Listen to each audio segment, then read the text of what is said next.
नमस्कार दोस्तों, ocean network में आपका स्वागत है। 27 जून को एक घटना हुई, बल्कि 2 घटनाएं हुई।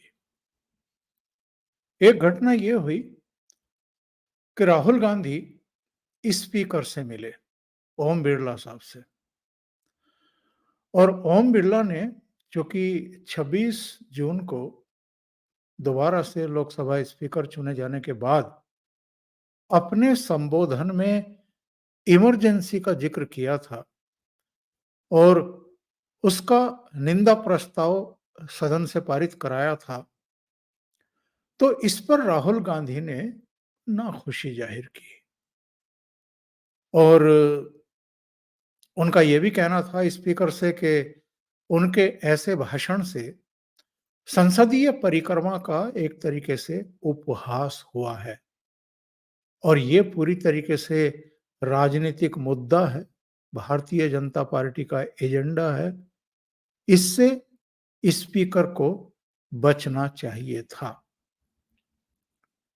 उनके साथ कौन-कौन गए थे?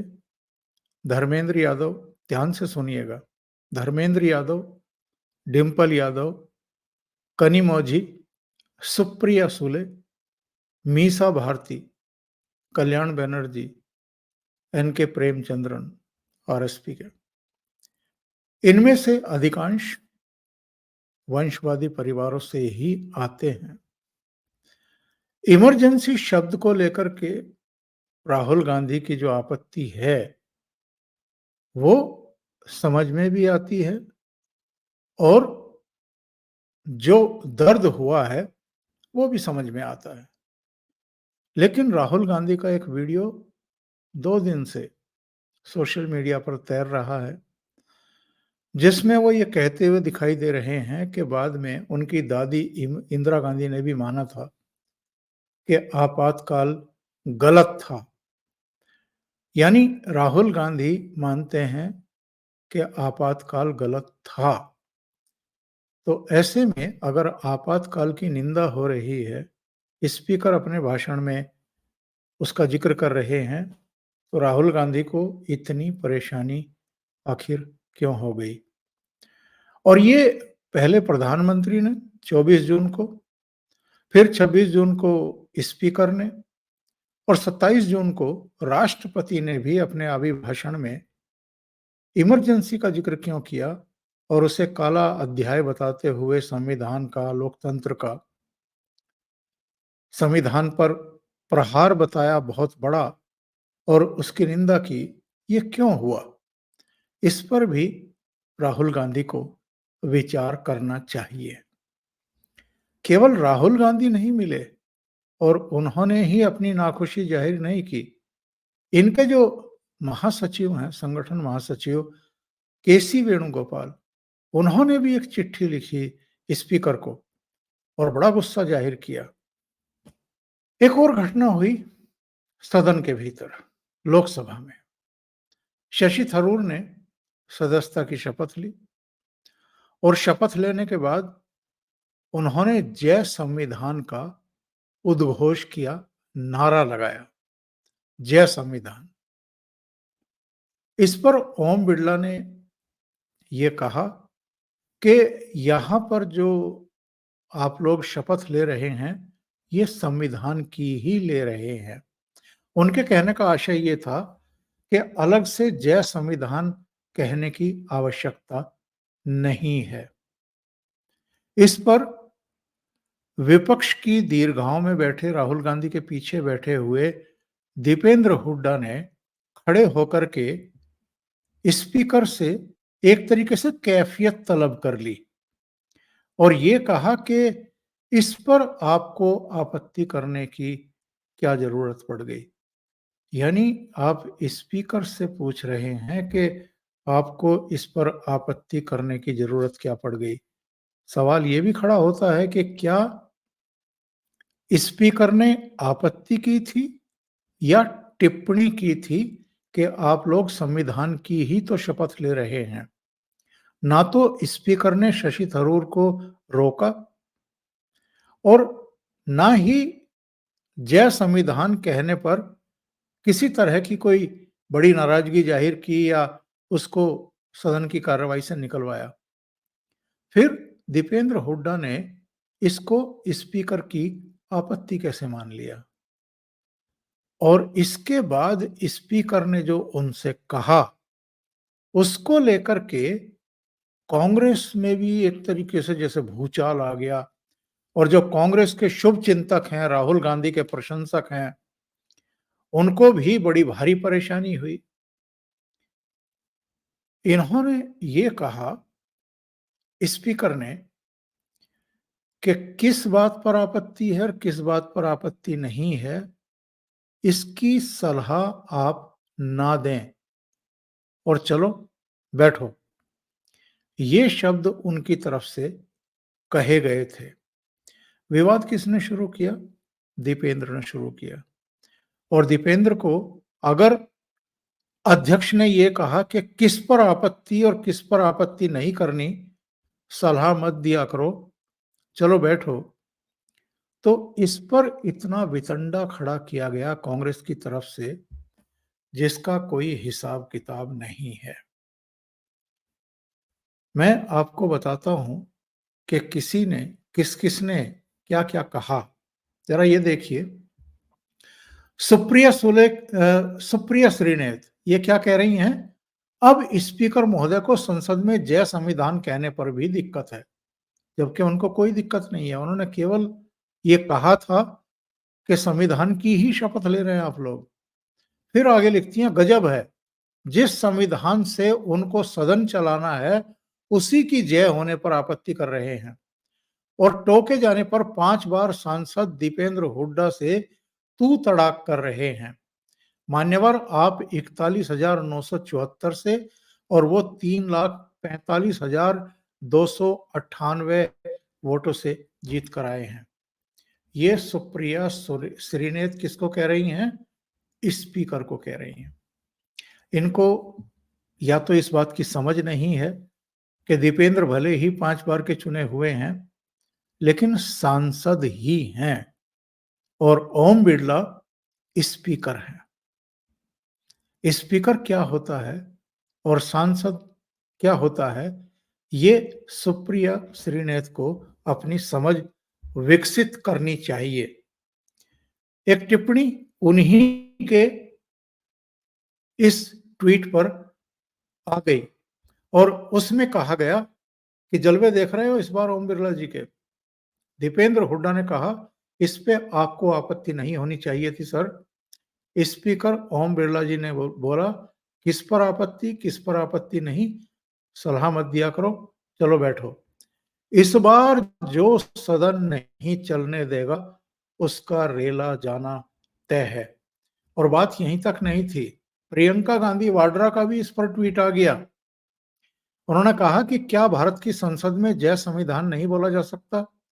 संसद में सत्ता पक्ष के लोगों को असंसदीय और असंवैधानिक नारे लगाने से नहीं रोका गया, लेकिन विपक्षी सदस्य के सांसद के जय संविधान बोलने पर आपत्ति जताई गई। चुनाव के दौरान सामने आया संविधान विरोध अब नए रूप में सामने है, जो हमारे संविधान को कमजोर करना चाहता है।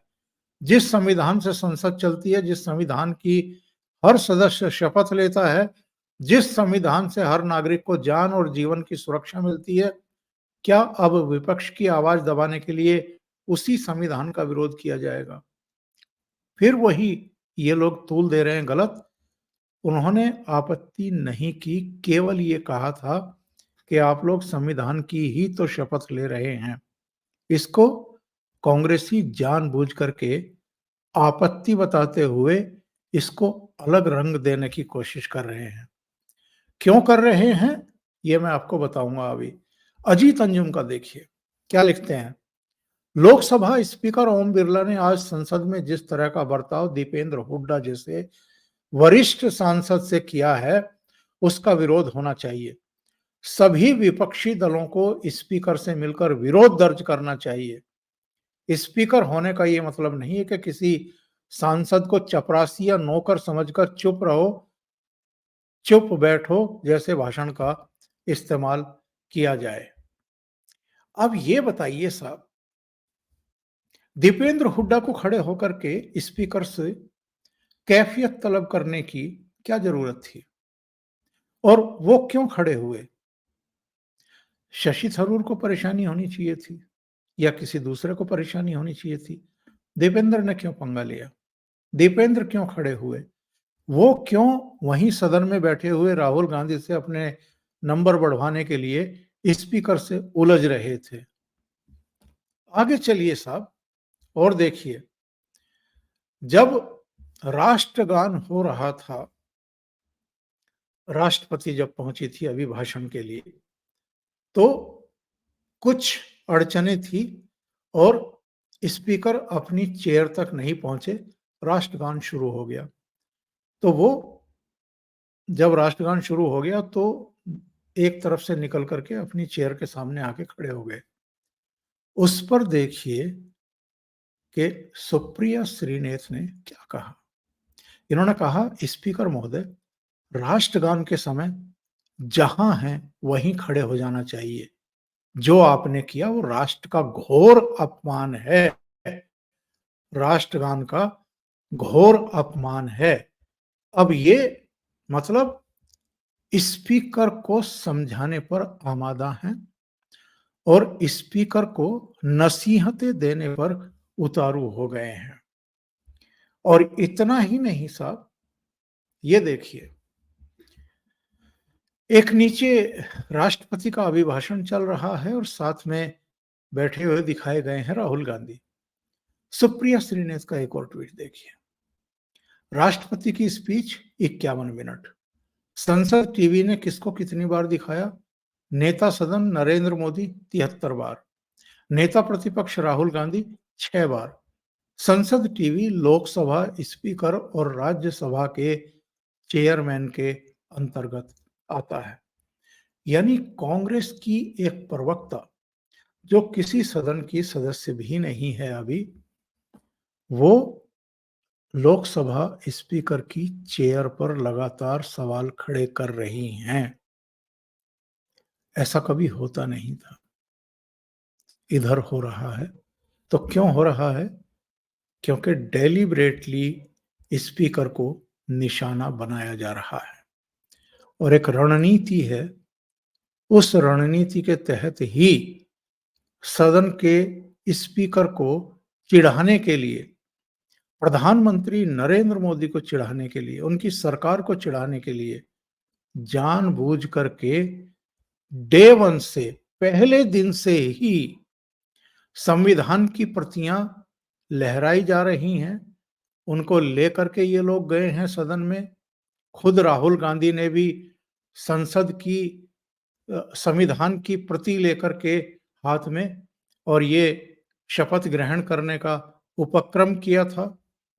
ये लगातार क्रम इनका चल रहा है और जिस तरीके से ये गोलबंदी कर रहे हैं, जिस तरीके से पेशबंदी कर रहे हैं, उसको लेकर के अब जो तटस्थ लोग हैं उन्होंने सवाल भी खड़े करने शुरू कर दिए हैं। ब्रिटेन में रह रहे बीबीसी के पूर्व पत्रकार, वरिष्ठ पत्रकार शिवकांत ने कहा है कि घोषणा पत्र में हुड़दंग मचाएंगे, लिखकर वोट बटोरे थे क्या? संसद है या सट्टेबाजी का गोल, जिसमें अपनी बारी आने पर तय समय में तर्क संगत बात रखने की जगह एक के खाए 10 के अंदाज में जय संविधान चीखे जा रहे हैं। संविधान की जय बोलने से पहले जरा संसदीय आचरण की परिभाषा तो पढ़ लें। ये इन्होंने कांग्रेसियों को और विपक्षी दलों को नसीहत दी है, जो संविधान का नाम ले लेकर के बार बार प्रधानमंत्री नरेंद्र मोदी का, उनकी सरकार का अपमान करने की लगातार कोशिशें कर रहे हैं। इससे पहले 2 दिन पहले की ही बात है, सुप्रिया श्रीनेत ने प्रेस कॉन्फ्रेंस में क्या कहा था, जरा ध्यान से सुनिएगा। बता सकती हूं कि कुर्सी की पेटी बांध लीजिए, क्योंकि सदन का तापमान जबरदस्त बढ़ने वाला है। अब सदन उस जबरन, उस तानाशाही से नहीं चला पाएंगे जो पहले चलाते थे। कोई फर्क नहीं पड़ता स्पीकर कौन बने और डिप्टी स्पीकर कौन बने। राहुल गांधी के 14 मिनट के वक्तव्य में 11 मिनट आपको स्पीकर अब नहीं दिखेंगे, यह मैं आपको कह सकती हूं, और यह लोकतंत्र की ताकत है। यह जनता ने मैसेज दिया है कि अगर राहुल गांधी जी 14 मिनट मणिपुर पर बोलेंगे तो 11 मिनट ओम बिरला की शक्ल हम नहीं देखेंगे, हम राहुल गांधी को देखेंगे। तो यह होने वाला है। सदन में जिस सदन में राहुल जी को नहीं संभाल पा रहे थे, वहां पर अब प्रियंका जी आने वाली हैं। इंडिया गठबंधन के बड़े बड़े प्रबल नेता, प्रखर वक्ता सब आने वाले हैं। क्या होगा बेचारों का? तो मुझे तो उनको अपनी अग्रिम सिंपैथी, अपनी अग्रिम कंडोलेंसेस बीजेपी को मैं देना चाहती हूं। अब सदन उस गुंडई से और उस तानाशाही से नहीं चल पाएगा। कैसे कैसे शब्दों का इस्तेमाल किया है इन्होंने। गुंडई से नहीं चलेगा सदन। इसका मतलब ये है जानबूझ करके ये टकराव के हालात पैदा किए जा रहे हैं। राहुल गांधी का वो भाषण तो आपको याद होगा ही। सुन लो, अगर हिंदुस्तान में मैच फिक्सिंग का चुनाव बीजेपी जीते और उसके बाद संविधान को उन्होंने बदला, तो इस पूरे देश में आग लगने जा रही है। जो मैंने कहा याद रखो, इस देश में आग लगने जा रही है अगर संविधान को बदला। और ये जानबूझ करके डे वन से, पहले ही दिन से संविधान की कॉपी लहराते हुए दिखाई दे रहे हैं। इस संविधान संविधान चिल्लाने से इन्होंने कौन से बदलाव किए हैं लोकसभा चुनाव में, उसका छोटा सा विवरण मैं आपको दे देता हूं। और इसका एहसास प्रधानमंत्री नरेंद्र मोदी को बहुत अच्छे तरीके से है। जो संविधान, आरक्षण, दलितों से, पिछड़ों से ये छीन लिया जाएगा, और ये सारी जो आक्रामकता दिखाई गई, जो झूठ बोला गया, जो विष फैलाया गया, ये सब क्यों है? और राहुल गांधी का एक बयान अभी और भी आया है। उन्होंने ये कहा है कि साहब, जो आक्रमण संविधान पर पीएम मोदी और अमित शाह कर रहे हैं वो हम होने नहीं देंगे। शपथ लेते हुए हमने संविधान पकड़ा था। हमारा संदेश जा रहा है कि कोई संविधान को छू नहीं सकता। और भारतीय जनता पार्टी क्यों नाराज है इनसे? प्रधानमंत्री निजी तौर पर क्यों नाराज है?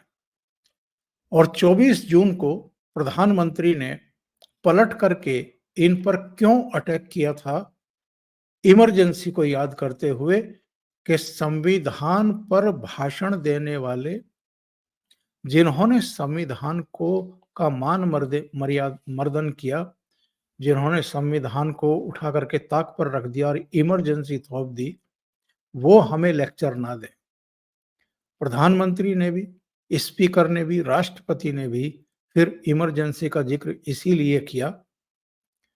और अभी तो 2 और 3 जुलाई को लोकसभा और राज्यसभा में प्रधानमंत्री फिर बोलने वाले हैं धन्यवाद प्रस्ताव पर चर्चा का जवाब देने के लिए। तो तब भी वो कांग्रेस को इसी तरीके से कटघरे में खड़ा करेंगे। तो सवाल ये है कि राहुल गांधी अगर स्पीकर द्वारा इमरजेंसी की निंदा का प्रस्ताव पारित कराने को लेकर के इतने दुखी हो गए कि स्पीकर से जाकर के नाखुशी जाहिर कर रहे हैं, और इनके महासचिव केसी वेणुगोपाल जाकर चिट्ठी लिख रहे हैं और कह रहे हैं कि साहब ये तो बिल्कुल गलत हो रहा है और आप तो बीजेपी के नेता की तरह व्यवहार कर रहे हैं और जो मान्य परंपराएं हैं उनका उल्लंघन हो रहा है। तो जरा अपनी प्रवक्ता सुप्रिया श्रीनेत की भाषा सुन लीजिए। गुंडई बता रही थी वो और दूसरे शब्दों का इस्तेमाल कर रही थी, और अभी भी अभी भी राहुल गांधी लोगों को बरगलाने और गुमराह करने से बाज नहीं आ रहे हैं। This was gone, then somebody can come to Kerala and say, we do not want you to speak Malayalam. We do not want you to have dosa for breakfast. The Prime Minister and Mr. Amit Shah, who said no, if we want the people of Kerala to speak Hindi, then the people of Kerala will speak Hindi. क्या नरेंद्र मोदी और अमित शाह ने कभी ये बात कही है? जो झूठ ये बोल रहे हैं वहां सभा में खड़े होकर के, ये लगातार यही काम कर रहे हैं और पूरे चुनाव प्रचार के दौरान भी इन्होंने यही किया है। और यही वजह है कि प्रधानमंत्री नरेंद्र मोदी का रुख इस बार बहुत कड़ा है और आक्रामक है। ऐसा लगता है कि नरेंद्र मोदी अब इनको पूरी तरीके से जवाब देने की मुद्रा में आ गए हैं। कल 25 जून है।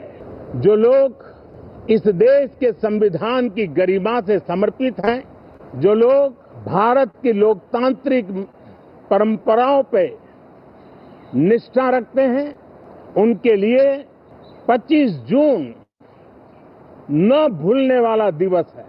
कल 25 जून को भारत के लोकतंत्र में जो काला धब्बा लगा था, उसके 50 वर्ष हो रहे हैं। भारत की नई पीढ़ी इस बात को कभी नहीं भूलेगी कि भारत के संविधान को पूरी तरह नकार दिया गया था। संविधान के लीरे लीरा उड़ा दिए गए थे। देश को जेल खाना बना दिया गया था।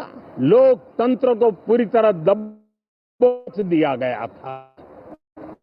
इमरजेंसी के ये 50 साल इस संकल्प के हैं कि हम गौरव के साथ हमारे संविधान की रक्षा करते हुए, भारत के लोकतंत्र लोकतांत्रिक परंपराओं की रक्षा करते हुए देशवासी संकल्प लेंगे कि भारत में फिर कभी कोई ऐसी हिम्मत नहीं करेगा जो 50 साल पहले की गई थी। आप घोटाले की कमाई हो या फिर नेशनल हेराल्ड घोटाला हो, भ्रष्टाचारियों से पाई पाई वसूली जाएगी। प्रधानमंत्री ने साफ साफ संकेत दे दिए हैं कि वो कड़ी कार्रवाई करने जा रहे हैं। और जिस तरीके से अरविंद केजरीवाल पर शिकंजा कसा गया है, वो ईडी की गिरफ्त से जेल से बाहर आने की तैयारी कर रहे थे और सीबीआई के जरिए उनको फिर से गिरफ्तार कराया गया है, जिसको लेकर के तमाम आवाजें उठ रही हैं, बातें की जा रही हैं। राष्ट्रपति के अभिभाषण का भी आम आदमी पार्टी ने बहिष्कार किया। उनका साथ केवल एक पार्टी ने दिया, समाजवादी पार्टी ने।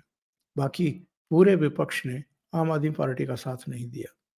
लेकिन प्रधानमंत्री के रुख से साफ है कि वो इनकी जो ये प्रेशर टैक्टिक्स है कि संविधान की प्रतियां लेकर के प्रदर्शन करो, संविधान की प्रतियां लेकर के शपथ ग्रहण करो और संविधान को मुद्दा बना करके जो फायदे उठाए हैं इस चुनाव में, उसको आगे बढ़ाओ ताकि आने वाले जो 4 राज्यों के विधानसभा चुनाव हैं उसमें भी भारतीय जनता पार्टी और नरेंद्र मोदी को बैकफुट पर धकेल कर ले लिया जाए।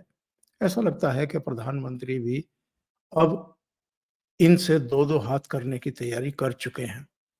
और स्पीकर के जो तेवर हैं वो बताते हैं कि 18वीं लोकसभा चुनाव से पहले इन लोगों ने जिस तरीके से जो नई भारतीय कानून संहिता व संबंधी 3 कानून पारित करने में अड़चन पैदा की थी और उसके लिए 146 सांसदों को निलंबित करना पड़ा था। अगर जरूरत पड़ी तो इस बार स्पीकर और राज्यसभा के सभापति उसी तरह की कड़ी कार्रवाई करने से पीछे नहीं हटेंगे। माननीय सदस्यगण, जब स्पीकर सीट से खड़ा हो जाता है तो मैं माननीय सदस्यों को अवगत कराना चाहता हूं, वह बैठ जाया करें। ये मैं पहली बार कह रहा हूं, मुझे 5 साल कहने का अवसर नहीं मिलना चाहिए। असाउद्दीन ओवैसी जी। अभी के लिए इतना ही। बहुत बहुत धन्यवाद। अगर आपको ये चैनल और इसके कंटेंट पसंद आ रहे हैं तो लाइक करें, कमेंट करें, वीडियो को शेयर भी करें। अभी तक अगर आपने ये चैनल सब्सक्राइब नहीं किया है तो सब्सक्राइब कर लें और साथ में लगे बेल आइकॉन को दबाना ना भूलें, ताकि आगे आने वाले वीडियो और उनके नोटिफिकेशन आप तक पहुंचते रहें। आप अगर चैनल को कंट्रीब्यूट करना चाहते हैं तो नीचे लिंक दिए हैं, आप नीचे जाकर के उन लिंक्स पर कंट्रीब्यूट कर सकते हैं। बहुत बहुत धन्यवाद। नमस्कार।